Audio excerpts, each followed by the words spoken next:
रूप में लेकर आए हैं। बोले सुखदेव जी महाराज की जय। तो आज सुखदेव जी तत्राद भवद भगवान व्यास पुत्र श्री सुखदेव जी महाराज के रूप में साक्षात भगवान ही हमारे प्रकट हो गए हैं। तो कहते हैं ये व्यास जी के जो पुत्र हैं सुखदेव जी, इनका परिचय कराते हुए कहते हैं ये कैसे हैं।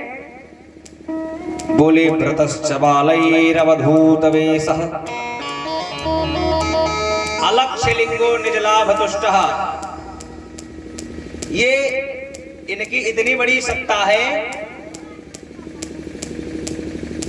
कि एक स्त्री पुरुष कौन है इसका ही भेद नहीं जानते। सुखदेव जी महाराज इतने बड़े परमहंस हैं कि वो जैसे ही जन्म लिए तुरंत वैरागी हो गए,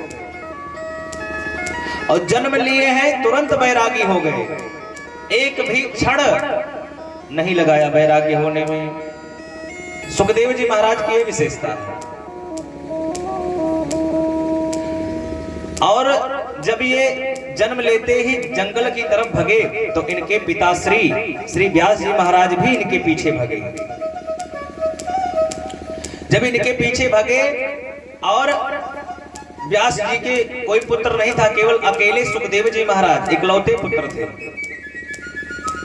और व्यास जी पीछे सुखदेव जी के भगे हैं, पुत्र पुत्र कह करके पुत्रेद तन्मयतया तरवोभिनेदुस, पुत्र पुत्र कह करके पुकार रहे हैं। और सुखदेव जी महाराज जंगल की तरफ जा रहे हैं, विरह में पुत्र पुत्र कह करके पुकार रहे हैं। और यहाँ तक व्यास जी की विरह में पेड़ पौधे भी पुत्र पुत्र कह करके पुकारने लगे, लेकिन सुखदेव जी महाराज मुड़ करके नहीं देखे, वो तो जंगल की तरफ चले गए।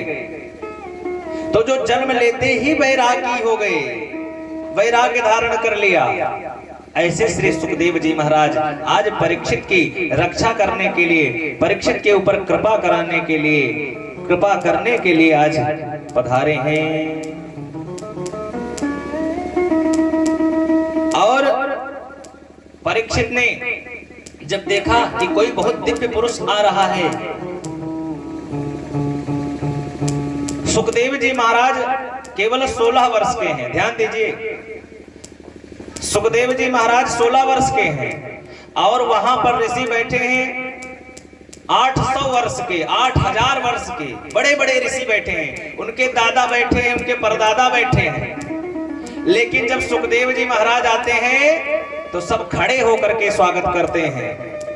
और जब सब खड़े हो गए तो परीक्षित जी समझ गए कि ये कोई छोटे मोटे संत नहीं है। तो परीक्षित जी ने भी हाथ जोड़ करके अभिनंदन किया। सोचिए, आज उनके परदादा खड़े हैं और उनका पोता आया और खड़े होकर के पोते का स्वागत करते हैं। क्यों? क्योंकि जानते हैं कि जो योग्यता इसमें है मुझ में नहीं है। भाई जो जन्म लेकर के ही वैरागी हो गया, उसकी तुलना हम किससे कर सकते हैं?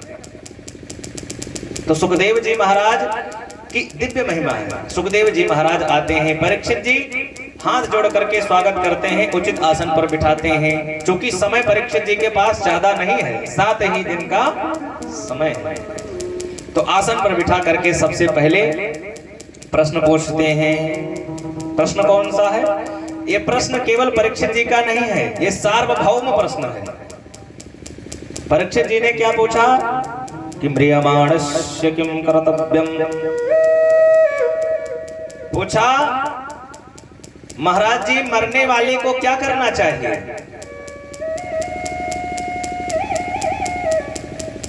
तो ये कोई परीक्षित जी का प्रश्न है? ये परीक्षित जी का कोई पर्सनल प्रश्न नहीं है, ये हम सभी लोगों का प्रश्न है। क्योंकि मरना हम लोगों को भी है। ध्यान दीजिए, मरना हम लोगों को भी है। तो भगवान से क्या पूछा? सुखदेव भगवान से क्या पूछा? बोले म्रियमाणस्य किम कर्तव्यम, मरने वाले को क्या करना चाहिए? तो हम लोगों को भी ये जानना चाहिए, क्योंकि मरना तो हम लोगों को भी है। इसलिए कहा कि मरने वाले को क्या करना चाहिए, और 7 दिन में यदि किसी को मरना हो तो क्या करना चाहिए। बोले महाराज 7 दिन में किसी को मरना हो तो क्या करना चाहिए, मृत्यु कैसे सफल बनाए। सुखदेव जी महाराज बड़े भाव से प्रश्नों को सुन रहे हैं। ध्यान दीजिए, परीक्षित जी ने प्रश्न ही इतना दिव्य किया है। कहते हैं 7 दिन में मरने वाले को क्या करना चाहिए, और वस्तुतः 7 दिन में हम सभी को भी 7 दिन में मरना है। 7 दिन में हम लोगों को भी मरना है। इन्हीं 7 दिनों में से किसी एक दिन में मरना है। बोले सोम मंगल बुध गुरु शुक्र शनि रवि, इससे ज्यादा 7 के अलावा 8वां दिन भगवान ने नहीं बनाया है। इन्हीं सप्ताह में ही, सप्ताह के दिनों में ही हमें मरना है। तो ये क्या बताए, बोले कि इन्हीं सप्ताह के दिनों में ही हमें मरना है। तो 7 दिन में तो हम लोगों को भी मरना है, इसलिए ये सभी लोगों का प्रश्न है, जीव मात्र का प्रश्न है। और सुखदेव जी महाराज बोल पड़े। आज सुखदेव जी महाराज कहते हैं परीक्षित का कल्याण करने के लिए आज संत की वाणी। वैसे तो संत लोग ज्यादा बोलते नहीं हैं, लेकिन जब बोलते हैं तो लोगों का कल्याण कर देते हैं। तो आज सुखदेव जी महाराज बोल पड़े। क्या बोले, वरीयाने सते प्रश्न कृतो लोक हितो नृप आत्मविसम्मता पुरुषां श्रोतव्या दिशु यः परः।